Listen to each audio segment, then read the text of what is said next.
Tiene la palabra la diputada Victoria Montenegro.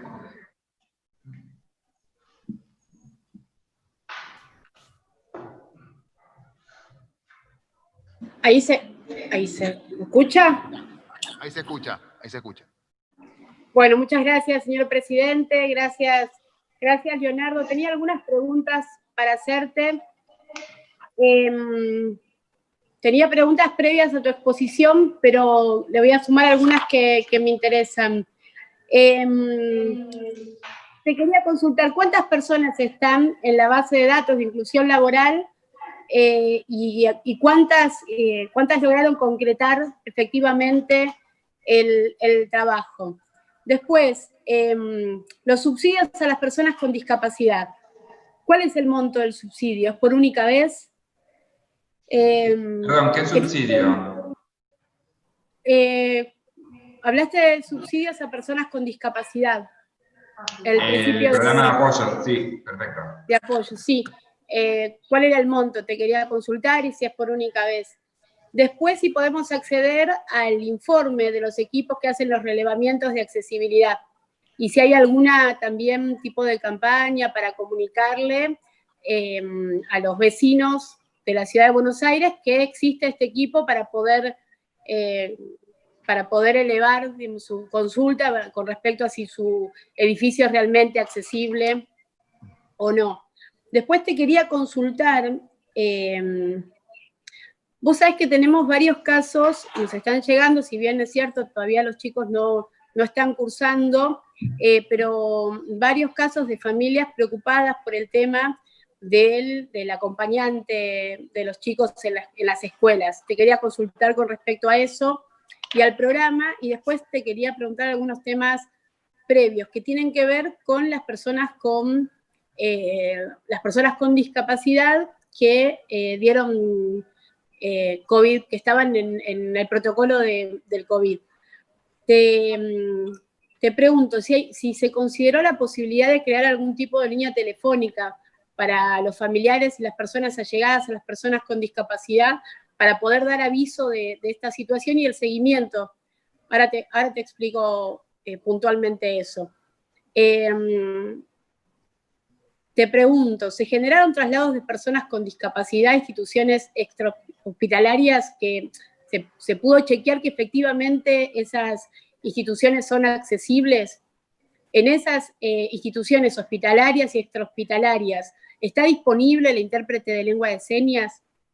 Y vos sabés que tenemos todo un tema con los certificados, con los CUD, porque más allá de la decisión del jefe de gobierno de extender el plazo, nos tocó acompañar muchos casos de prepagas principalmente que se negaron a cumplir con sus responsabilidades en los tratamientos por no tener al día el CUD. Después también, creo que lo sabés, pero nosotros venimos hace tiempo bastante preocupados por las oficinas donde se están entregando los certificados que continúan en el hospital Borda, y bueno, eso es una situación que nos preocupa bastante.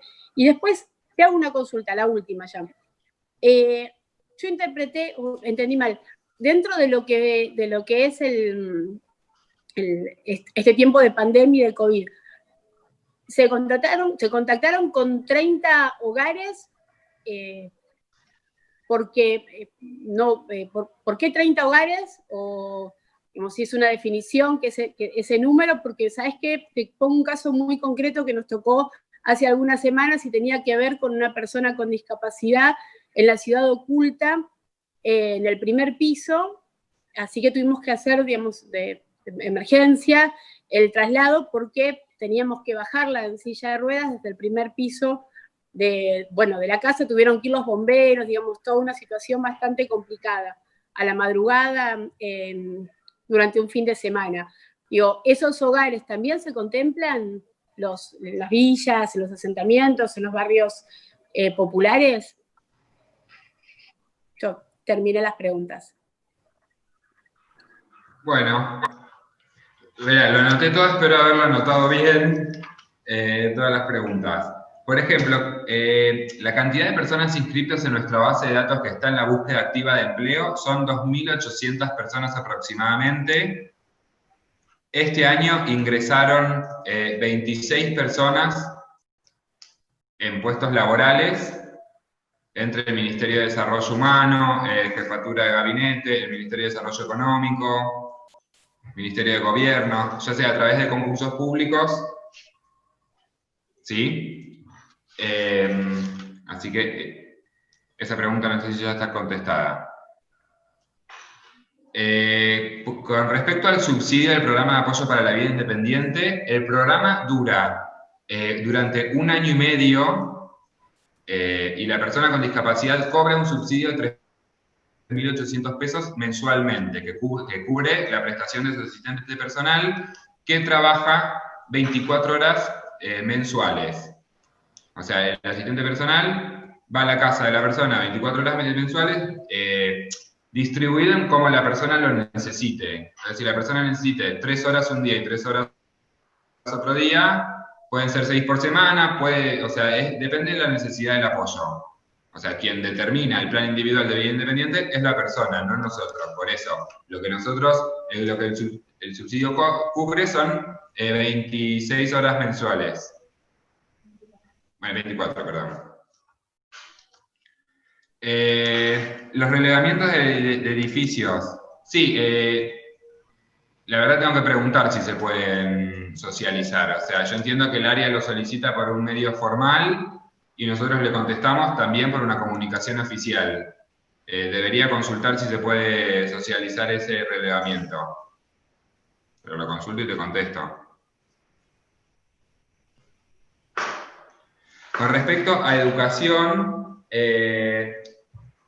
entiendo que los apoyos se siguen brindando a distancia y es así como recibimos de las organizaciones de la sociedad civil donde consultan las personas también, siguen realizándose las prestaciones de la APND. Después, si hay alguna irregularidad de por qué alguien no lo cubre, debería ser denunciar en la Superintendencia de Servicios de Salud.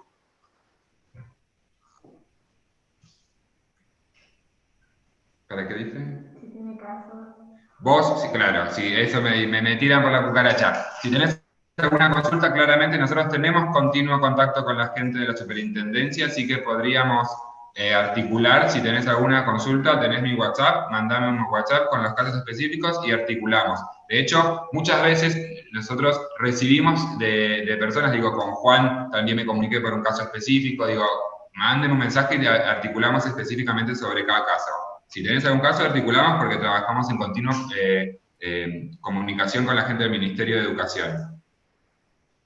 Después tengo línea telefónica para personas con discapacidad. Esa me dijiste me la ibas a explicar. No, justamente, obviamente por la situación de la pandemia todo se hace mucho más complejo.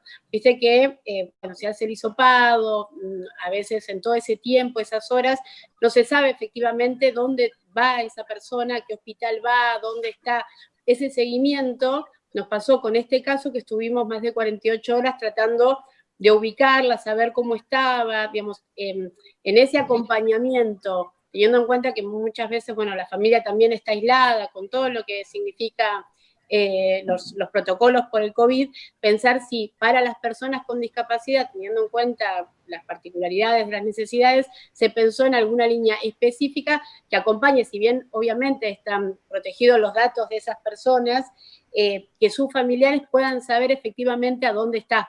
Y si cuenta con esto, es decir, bueno, si está acá, está el intérprete, están las personas, está en un lugar accesible, digo, todo lo que le pasa a la familia en ese tiempo que no puede saber efectivamente dónde está su familiar.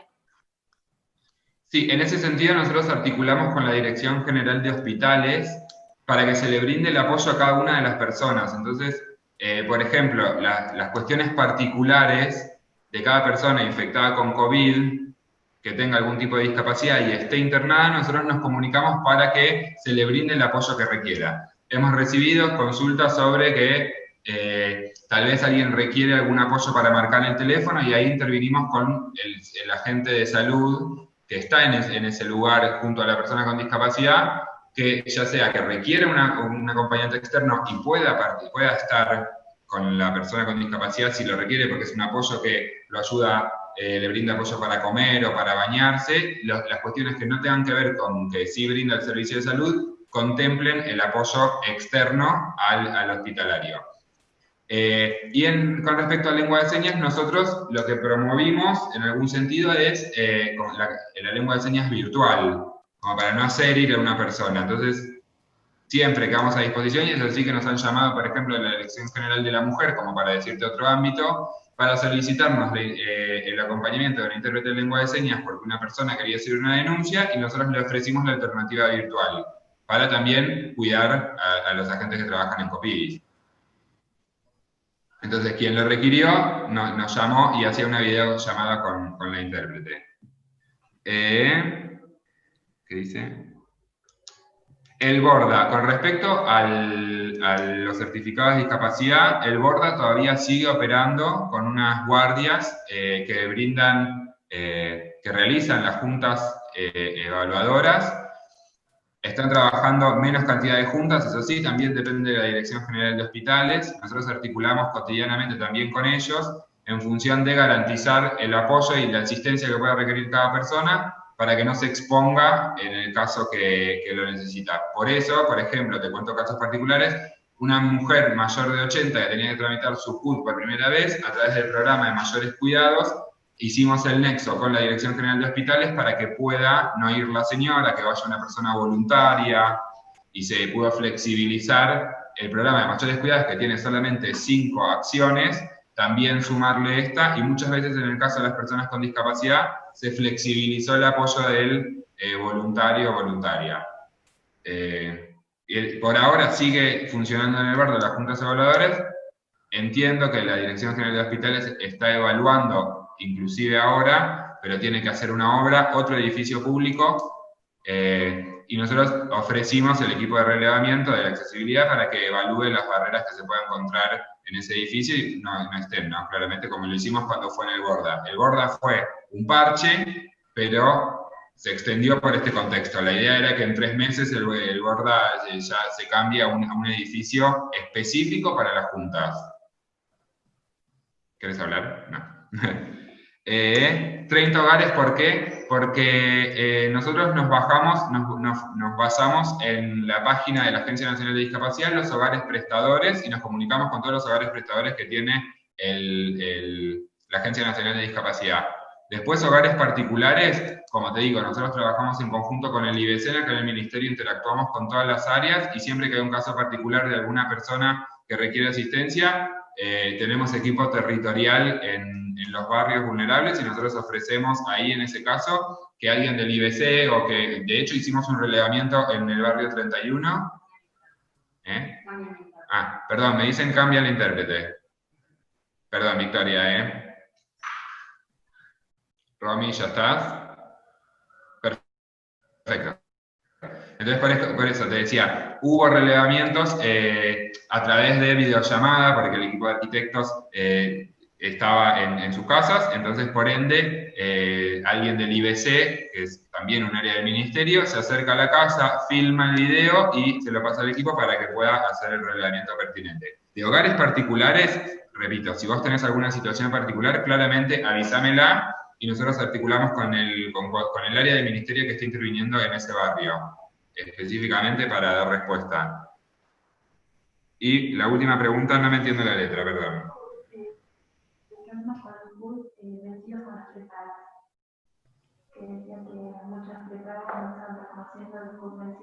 Los CUT vencidos de las prepagas.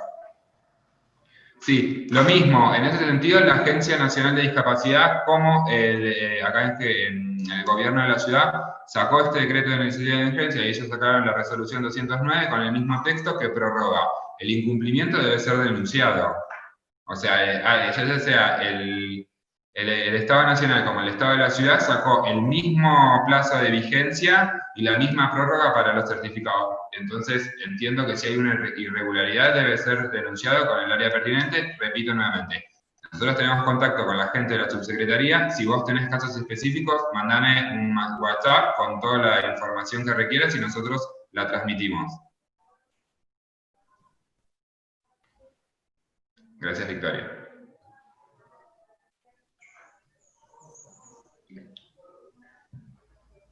¿Alguna pregunta?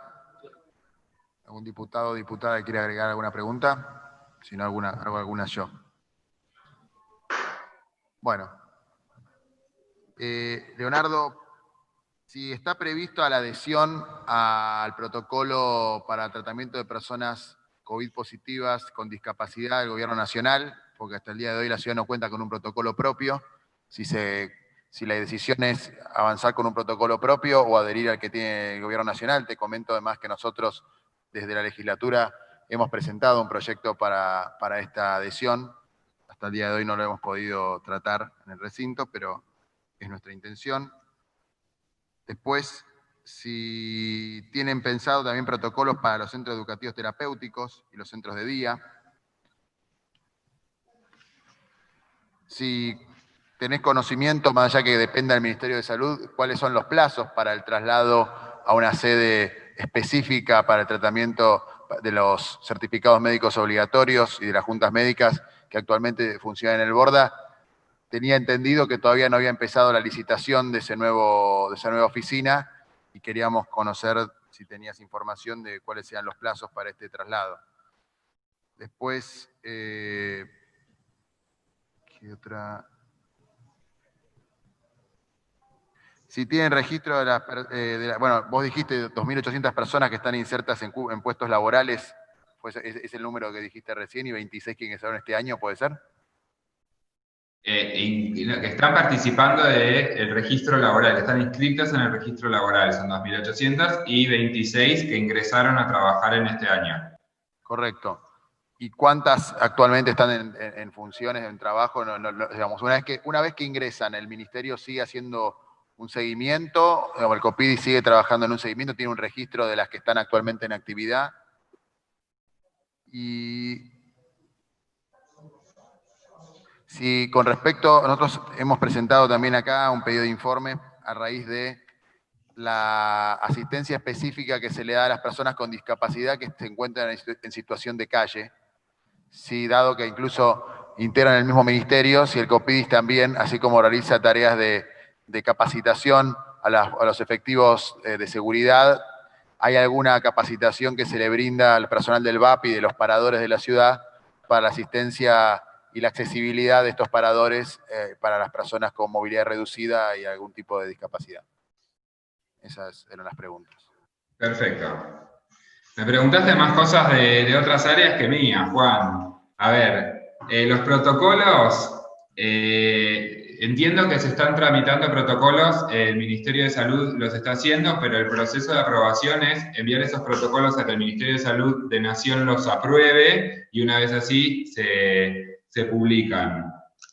El de específicamente de personas con discapacidad, no consulto, porque en realidad nosotros, y viene la pregunta que le sigue, nosotros articulamos con la Dirección General de Gestión habitualmente, y nosotros desarrollamos como una especie de sugerencia que le hicimos para que socialicen ante los protocolos individuales de cada área. Entonces, ¿cómo abre un kiosco? El protocolo de cómo abre un kiosco. ¿Cómo abre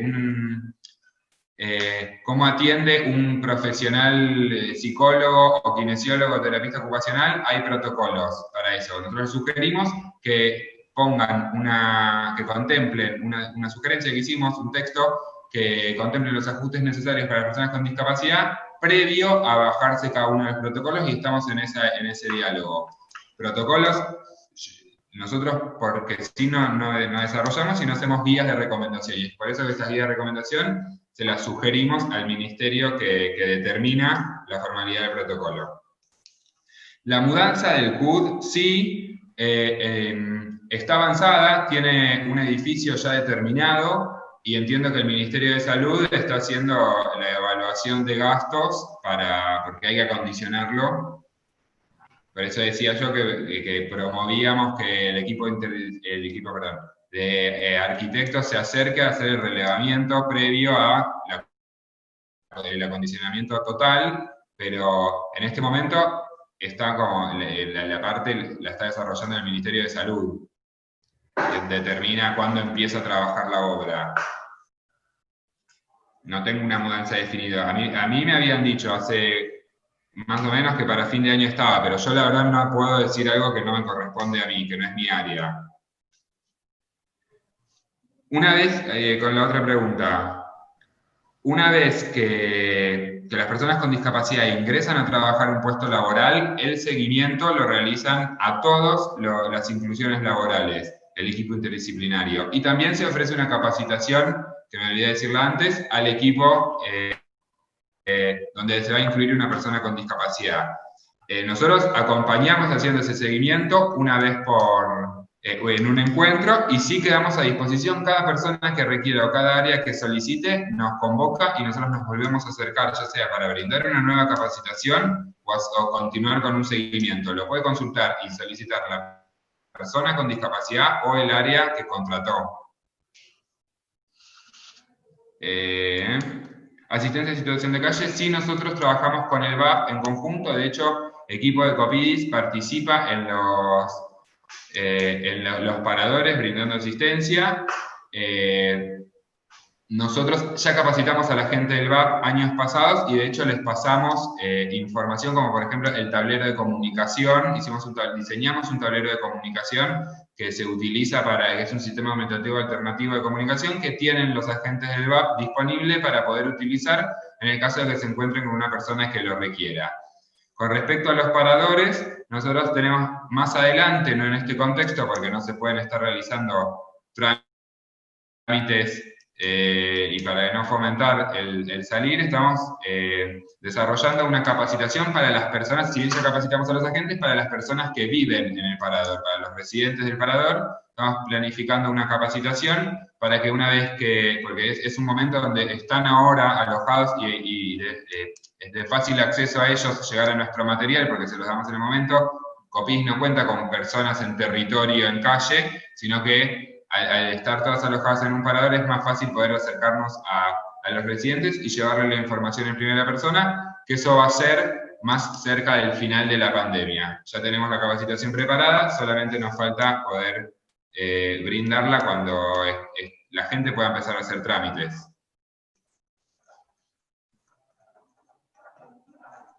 Gracias, Leonardo. Tenía algunas preguntas más que me estaban quedando. Tiene que ver con, vos mencionaste que había entrega de equipamiento a escuelas para la accesibilidad. ¿Cuántos eran estos equipamientos? ¿A qué escuelas o cuántas escuelas, si se puede saber?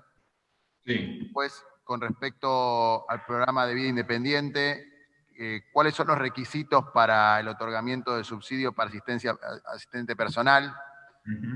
¿Y cuáles son los requisitos para la entrega de elementos ortopédicos? Perfecto. Bueno, los sistemas aumentativos alternativos de comunicación se entregan a las escuelas públicas que tengan incluidos niños y niñas con discapacidad. Así que nosotros, de hecho, el año pasado compramos elementos, no solamente los compró Copidis, sino también lo compramos a través de la ley de cheque, y estamos ahí esperando que haya un relevamiento para que los niños puedan hacerse de estos sistemas. Lo íbamos a iniciar en marzo de este año, claramente las clases se suspendieron, entonces no pudimos entregar, pero todos los años venimos entregando estos sistemas aumentativos alternativos. Son para las escuelas públicas, para los niños que así lo necesitan. ¿Sí? ¿Qué dicen? Son 47 escuelas primarias las que fueron, que ya entregamos, estos SACs se llaman.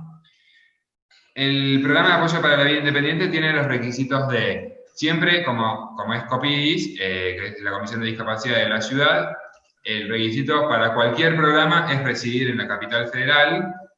Entonces, en principio que resida en capital federal, tener entre 18 y 60 años, porque el ministerio ya tiene un programa de asistentes gerontológicos para mayores de 60, entonces para no mezclar subsidios, Y esos son los dos requisitos que tienen que tener. Y la actividad y todo está abocado a el interés de la persona. Entonces, si una persona con discapacidad, como decía antes, requiere el apoyo del asistente para cualquier actividad, puede solicitarlo acá. Por ejemplo, trasladarse en transporte público. Entonces puede solicitarlo acá en Copis y el equipo hace el plan de vida independiente con el interés de la persona en principio.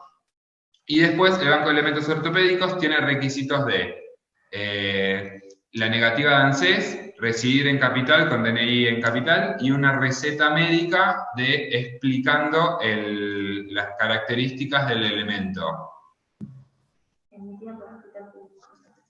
Última pregunta de mi parte, por lo menos, que si con respecto a los planes de urbanización en barrios populares que actualmente desempeña el Instituto de la Vivienda, si existe dentro de eso una mirada de la accesibilidad y una planificación en cuanto a la accesibilidad y a la vivienda, bueno, accesible para personas con discapacidad en estos asentamientos. Sí, ahí invito a Agustina, que es también del Ministerio, para que hable bien de la otra área, que es el Instituto Superior de la Vivienda. Con gusto. Hola, hola a todas y a todos. Para abajo yo. Bien.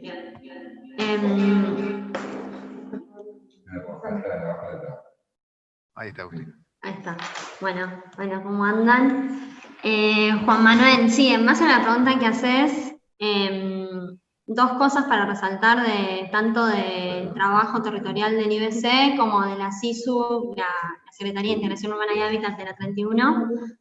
En sus censos, ambos, la Secretaría y el IBC, primero que relevan si existe algún tipo de discapacidad en cada una de las familias. Recordemos que cada una de las leyes de urbanización tiene su propio censo, y a partir de ahí, con esa información se utiliza para que en las construcciones, por lo general aquellos que hayan podido ir a verlas, todo lo que es el primer piso y la planta baja tiene especificaciones arquitectónicas adaptadas para las necesidades con gentes con discapacidad, y a partir del censo y bueno, y de todo el sistema de scoring para lo que es la distribución de las viviendas y la asignación de las mismas, obviamente que una de las cuestiones a contemplar es que esos departamentos sean justamente utilizados por gente que tiene discapacidad. Además, en todo lo que tiene que ver con las mejoras en las viviendas que van a quedar en los macizos de cada uno de los planes de urbanización, en cada uno de los proyectos arquitectónicos que se realizan de mejora de la vivienda también se contemplan este tipo de características especiales en caso de que la familia se lo requiera. Bueno, gracias. Yo este caso en particular lo he preguntado porque de parte de las familiares de Ramona, del caso del fallecimiento de la Villa 31, nos encontramos con el planteo de que había sido trasladada a su hija a una vivienda entregada por la Secretaría de Integración Urbana que no contaba con las dimensiones apropiadas para el ingreso de silla de ruedas.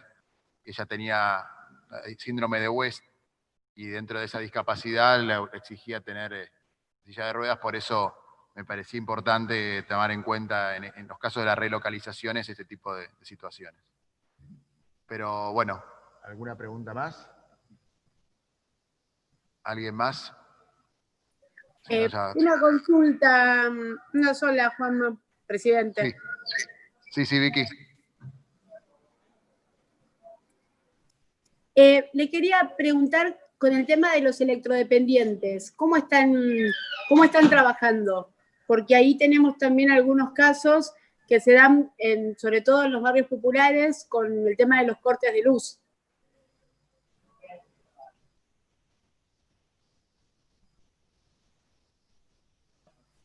Voy yo otra vez, no sé, la cámara la maneja el host, dice acá.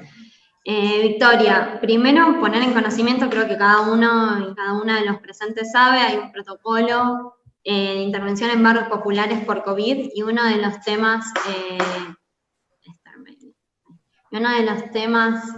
que contempla el protocolo es todo lo que tiene que ver con el acceso a servicios, tanto en IBC como en la Secretaría de Integración Urbana de la 31, cuentan con cuadrillas especiales de mantenimiento en caso de que las prestatarias sufran un corte de luz, sobre todo aquellos que recorremos los barrios populares sabemos que por las bajas temperaturas, la conexión las conexiones en mal estado en estos barrios son moneda corriente y muchas veces saltan las térmicas, por así decirlo.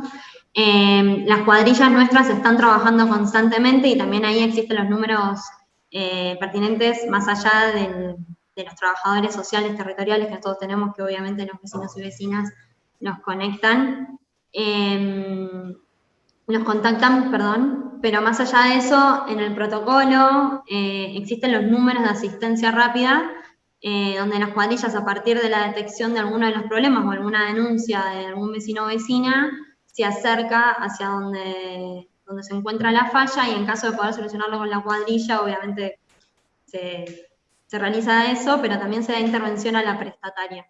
A veces lo que nos sucede es que, más allá de los arreglos que se puedan realizar rápidamente para que volver a garantizar el suministro, sin ayuda de la prestataria es un poco difícil, porque a veces no son cuestiones fáciles de solucionar. Pero sí está monitoreado, sobre todo ahora reforzado en lo que es COVID, por todo lo que conocemos, y sobre todo porque las familias se tienen que quedar en las casas.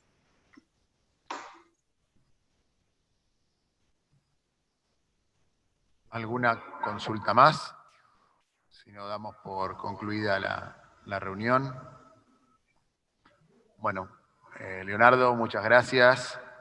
Gracias, al equipo del Ministerio de Desarrollo Humano y a los diputados y diputadas aquí presentes. Damos por concluida esta reunión. Seguramente en las próximas semanas estaremos convocando alguna otra reunión temática de la comisión. Este viernes tenemos un encuentro en particular sobre salud mental y el trabajo de la salud mental y un balance de los 20 años de la Ley de Salud Mental en la Ciudad de Buenos Aires, que seguramente les estaremos enviando para que se puedan conectar vía Zoom. Muchísimas gracias.